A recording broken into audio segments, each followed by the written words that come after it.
Salut les joueurs! Il y a quelques temps, j'ai eu l'occasion de découvrir Elestria, un jeu de rôle de Sylvain Garnier. Et je vous l'ai déjà présenté rapidement sur Instagram et sur Facebook.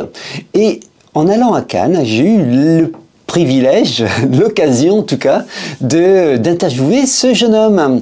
Et du coup, j'ai envie de vous faire une petite vidéo un peu particulière. C'est une vidéo où je vais vous présenter Elestria très rapidement, vous donner peut-être quelques petits points d'avis. Et puis ensuite, à la lumière de tout ça, je vous laisserai découvrir l'interview. Voilà, dans la même vidéo, donc un peu particulier. Allez, on découvre.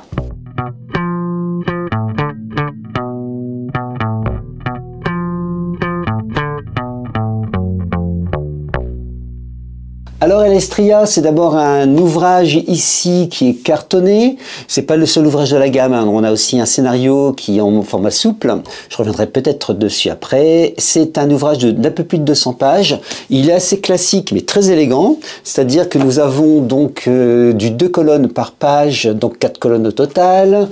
Donc le classique avec beaucoup d'illustrations. Vous le voyez, ce sont des illustrations couleurs. J'en montrerai un petit peu peut-être en passant comme ça. Il y a des illustrations plein de pages aussi. Voici.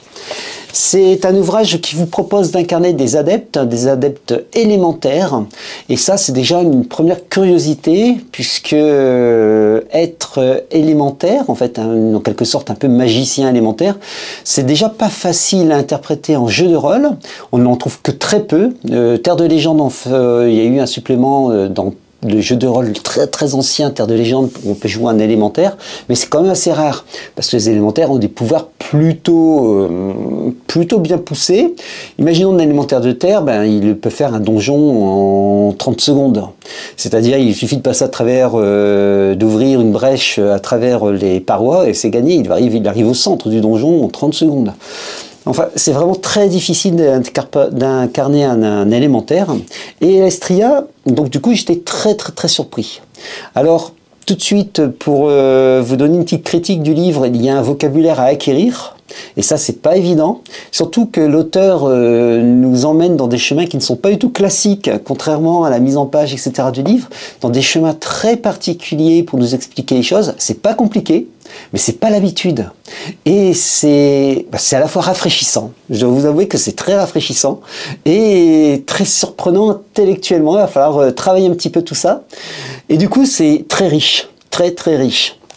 D'autant plus riche qu'on sent qu'il y en a sous la pédale, cet auteur, puisqu'il nous propose dans plusieurs encarts d'aller sur tel type de scénario, tel type d'aide de jeu, etc. Bon, ce n'est pas encore paru. Ça, c'est le petit point négatif. C'est pas encore paru, mais ça ne serait tardé. J'en ai parlé dans l'interview. Vous verrez un petit peu. Bon voilà, très rapidement Elestria, donc un très bon jeu, très déconcertant, très particulier et je pense à jouer de façon très pacifique. En fait, vous êtes des armes et donc pas besoin d'acquérir du loot, des armes, etc. Et donc du coup, vous êtes tranquille de ce côté-là. C'est un jeu qui nécessite à la table une nouvelle façon de maîtriser, je pense. Et en ça, sortir des sentiers battus de cette manière, bon voilà, petit coup de cœur donc du coup sur Elestria. Allez, maintenant on découvre l'interview et c'est maintenant. Salut les joueurs. Alors je suis en compagnie de Sylvain Garnier qui est l'auteur. Alors mon petit coup de cœur du mois, là c'est clair, c'est Elestria. Et j'aimerais qu'on puisse en parler. Ah non mais là c'est franchement super. Ouais. Peux-tu nous dire déjà rapidement qui tu es peut-être, puis après parler du jeu. Sylvain Garnier, je suis auteur d'Elestria, donc le fameux coup de cœur visiblement, et je suis aux éditions Léviathan, édition chez Robin Collot. Tout à fait. Alors comment on devient auteur? Comment on devient auteur? Surtout une passion, hein. Globalement, le jeu de rôle, ça fait de nombreuses années, et puis on fait certains jeux de rôle qui commencent à devenir un petit peu redondants, on aimerait voir autre chose, on essaye, les amis, ça prend, on fait des rencontres, surtout aux conventions et autres. Et puis il y en a une qui a déclenché tout, là, mon éditeur qui est à la caméra actuellement là. Oui, tout à fait. Et c'est sûr que ça permet de concrétiser une idée. Alors il y a beaucoup de travail derrière, mais c'est ça ce qui est très sympa. C'est les rencontres, je dirais, c'est surtout les rencontres. D'accord. Mais quand on devient auteur, en fait, parce que nous, ce qui nous intéresse, c'est un petit peu le cheminement dans un premier temps, parce que pour arriver à Elestria, du coup, l'auteur que tu es, comment il arrive à penser à ces éléments? Parce que Elestria, c'est des éléments. l'Estria, c'est plusieurs éléments et en fait, on part d'un principe. C'est-à-dire qu'est-ce que vous avez envie de faire jouer, ce qu'on appelle le gameplay. Oui. C'est-à-dire l'idée profonde dans l'Estria, l'idée profonde, c'est on va interpréter un personnage qui va avoir ce petit plus élémentaire pour favoriser l'aventure. Et on est parti là-dessus, je suis parti là-dessus et après on teste. On essaye, on découvre, on se prend le mur, on essaye, on fait un peu de game design, c'est on construit le monde au fur et à mesure de l'histoire, puis après le système va suivre derrière. Et ça, c'est ce qui va faire des fois des bons jeux, même amateurs. Pour passer au niveau professionnel, là, c'est des rencontres. Clairement, moi, il n'y aurait pas eu Robin, c'était très compliqué. Grâce à lui que j'ai pu passer cette étape, parce que cette étape est vraiment très importante. Écrire des super jeux, ça existe. Passer au niveau professionnel, c'est la demande du marché, c'est un petit peu différent, il faut revoir un petit peu ses idées. Alors, toujours un petit conseil, donc il t'a fallu combien d'années pour l'écrire? Pour l'écrire, 3 ans. Ouais. Pour la relecture, il faut demander à quelqu'un. C'est un procès professionnel. Alors moi, il se trouve mon éditeur le fait, mais il faut quelqu'un. Il y en a énormément, ils sont très sympas pour la plupart. Même si ça pique un peu quand il y a beaucoup de fautes. Et puis surtout tester, faire des conventions, faire connaître son jeu, tester. Les retours des joueurs, c'est ce qui marche le mieux hein, dans les associations de jeux à côté de chez vous ou autres. Et il faut faire tester son jeu. Parce qu'on a l'impression si c'est une super idée, mais que la motorisation est hyper lourde, ça ne marchera pas si les noms sont imprononçables, des choses comme ça. Justement, on va commencer à en parler maintenant du jeu alors. Ouais. Si je devais qualifier l'Estria avec quelques adjectifs, qu'est-ce qu'on pourrait se mettre si on devait lui donner un portrait? Alors le bon vieux médiéval fantastique, hein, ouais. ça passe toujours. Ça marche. Je dirais qui s'approche du narratif. Il n'y a pas de terme en français. Ouais. J'aime bien aussi l'interprétation, ce qu'on appelle le roleplay. Hein. La liberté. Oui. Et ouais, ce petit plus pour faire l'aventure. Il y a le monde de l'Estria, mais en plus avec Desiris, on peut aller dans d'autres univers. Et vraiment, vous avez ce petit plus, ce petit plus élémentaire pour faire l'aventure, pour vivre l'aventure. J'ai cherché aussi plutôt pacifiste, je dirais. La baston est très peu présente. J'aime pas qu'on résolve tous ces problèmes à grands coups de missiles nucléaires ou de tanks, que ce soit en Ukraine ou ailleurs d'ailleurs. Mais j'aime bien aussi qu'on puisse discuter simplement et qu'on puisse détourner les choses.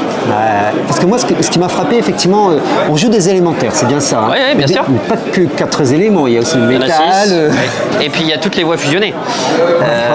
Et oui, bah oui, tu le liras dans les chapitres vers la fin, il y a la foudre, la glace, le temps, mais qui ne sont pas définis. Vous avez la voie du temps, qu'est-ce que vous faites du temps autour de vous? Vous pouvez pouvoir l'accélérer, le ralentir, mais est-ce que ça va t'aider un camarade ou autre? Est-ce que ça va être ressentir un objet, revoir ce qui s'est passé dans un pièce? Et en fait, ça va pouvoir permettre de faire des investigations ou des explorations de manière très très poussée. On peut plonger au fond de l'océan sans se poser de questions. On n'a pas besoin de pochons, de parchemin, de machin, d'armure, je peux pas. Dans les airs, il va y avoir tout un tas de découvertes. Une petite exploration importante.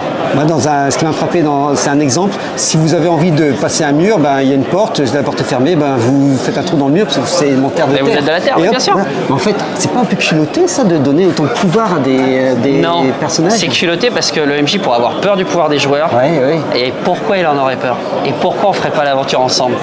Pourquoi c'est grave? Il passe à travers le mur. Et alors? Mais qu'il en profite, qu'il vole. Il y en a qui m'ont chevauché des éruptions volcaniques. Mais c'est génial. Moi, je trouve que c'est une belle fin. Au lieu d'avoir un trésor avec des pièces d'or, on va acheter une armure, c'est super. Profites-en. Lâche-toi. Les murs ne sont pas des vrais murs. Les murs, ce sont les joueurs qui vont se les faire eux-mêmes. Tout à fait. Et laissez-les faire l'aventure. C'est pas grave. Là, comme ils viennent de les présenter, donc celui de la terre passe à travers le mur, celui du métal crochette le coffre. Hein. Clairement, vous faites un donjon en moins d'1 minute. Hein. C'est ça. Il n'y a aucun intérêt. Mais les joueurs vont s'imposer eux-mêmes des limites. Les éléments autour, ils vont pouvoir faire des actions qui sont différentes. Il ne va pas y avoir que des monstres. Vous allez pouvoir affronter une tempête, une inondation, un tremblement de terre, construire un bâtiment, faire pousser des fleurs, de la nourriture pour sauver une population. Vous allez pouvoir avoir des défis qui vont être différents de c'est un piège, c'est un monstre, ça va être une relation de dégâts et de violence. Ce qui fait qu'effectivement, deuxième coup de cœur, moi, le premier coup de cœur, c'est quand même piloté élémentaire et donc ça change totalement la vision du jeu de rôle. Mais moi, mon deuxième coup de cœur, c'est totalement pacifiste. Parce que quand on peut, imaginons un élémentaire de l'air et puis j'enlève l'humidité dans ma créature que j'ai en face, comme ça il meurt et a séché, on doit se jouer pacifiste en fait. Alors, et ça c'est top. C'est l'idée. Alors parce que moi je me souviens toujours hein, pour les vieux qui nous regardent, le donjon dragon pour frapper, pour assommer quelqu'un, c'était l'enfer. Il y a moins 4 ou moins 8, c'était presque impossible. Là dans l'Estria on peut faire l'un ou l'autre. Vous enlevez un peu d'air, il va être assommé, mais même le garde avance avec une torche, il est dans le noir, t'éteins la torche, il voit rien, tu passes à côté, fin de l'aventure. Pourquoi tu vas le tuer à chaque fois? Exactement. Il y a la porte qui est gardée, il y a le mur qui est à côté, on passe à travers le mur, fin de la conversation. Il n'y a pas besoin d'aller tuer tous les gardes de toute la planète. C'est des humains, on va pas tuer tout le monde. Hein. Clairement. Et mon troisième coup de cœur, tu vois, je te donne mes raisons d'aimer l'Estria, et pour ça que c'est un jeu pour moi important, en fait, c'est que du coup, les quêtes, entre guillemets, c'est plus du tout les quêtes classiques. Les trésors ne sont plus les mêmes, les volontés sont plus les mêmes, les interactions sont beaucoup plus fortes. Alors pour les quêtes, c'est simple, avec l'Estria, vous prenez un mot et ça fait une aventure. On m'a donné sur internet Arc-en-Ciel et Roméo et Juliette. J'en ai fait un scénario et à la fin il va y avoir tout un tas sur les arcs-en-ciel, donc la lumière, le jeu de l'eau, peut-être du feu ou de l'air pour manipuler un peu. Il va y avoir les souvenirs de la technologie, sur une histoire amoureuse, donc un contraste. Et il va pas y avoir de baston. Pourquoi on tuerait des gens spécialement? Et donc ça va sortir d'ailleurs, ce scénario-là sera inclus avec d'autres scénarios dans le prochain financement participatif. Hein. Je pense qu'on peut le dire. J'ai signe de mon éditeur qu'on peut le dire. Le 29 mars prochain, on lance la campagne et un autre fascicule de scénario, sachant que tous les fascicules de scénario déjà sortis, toutes les histoires peuvent s'intégrer dans la campagne ou être retirées. Peuvent être jouées indépendamment. J'ai mis des petits laïus justement pour que ça puisse s'intégrer. Donc soit on fait une méga campagne, on met les deux fascicules de scénario dedans, soit on les joue à côté, soit on joue la campagne. Je l'ai voulu à peu près courte, 9 à 10 scénarios, parce que des campagnes super longues pour s'organiser, c'est pas toujours facile. Mais on peut les allonger à volonté. Il y a plein d'autres scénarios qui vont ressortir. Mais on va être super bien. Et donc on lance ça au début de Trolls et Légendes. Et on fait jusqu'à Kaiserberg, hein, je crois, c'est ça. Hein. Ouais, mon éditeur me dit oui, donc on est bon. Très bien, c'est parfait. Là-dedans. On retient. Autre chose dans l'Estria, encore une fois, j'ai beaucoup d'avantages. T'as vachement lu, c'est bien. Oui, en fait, il y a plein de scénarios pour comprendre ça, faire tel type de scénario, tel de type. Je crois qu'il y a un titre. Mais alors ça va sortir bientôt alors. Ah bah oui, j'ai faim quoi. Alors, tous ces petits titres que vous remarquez ou autres, on les sort en financement participatif. Pourquoi? Parce qu'il y a du maquettage, parce qu'il y a de l'impression, il faut payer des illustrateurs. Robin se refuse à utiliser les IA. Donc il faut payer l'illustrateur. Bien sûr. Et si on veut vivre un peu l'aventure ou autre, nous on va envoyer du vrai matériel. Alors il y en a qu'on mettra sur la scénariothèque parce qu'il y en a 60-70 sous le coude. Mais là, pour la campagne, il va y avoir 10 scénarios, donc plusieurs qui vont se passer au-delà des Iris. Hein, donc l'Égypte ancienne, les Vikings, enfin les gens découvriront. Et on va avoir également un arc de scénarios sur les technologies. Donc un scénario d'initiation et 5 autres scénarios dedans. Plus si le financement se passe très bien, mais ça pareil, c'est Robin qui nous arrangera ça. Pour savoir si on peut maqueter les illustrer. Mais oui, l'idée est vraiment plein de scénarios et tous ceux qui sont notés, à un moment sortiront d'une façon ou d'une autre. Parfait. On fera ça. Allez, dernière question pour t'embêter.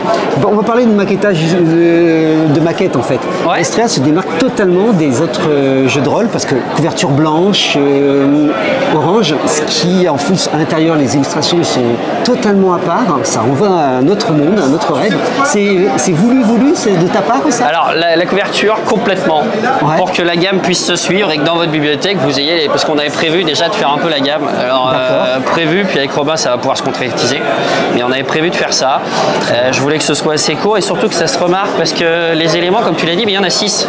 Alors je mets quoi sur la couverture? Je mets le feu. Ah mais pourquoi pas l'eau? Ah mais pourquoi pas le vide? Le vide on le décide comment? Il n'y a rien. Donc on a décidé de mettre ça comme ça, le logo, c'est votre idée, c'est votre imaginaire.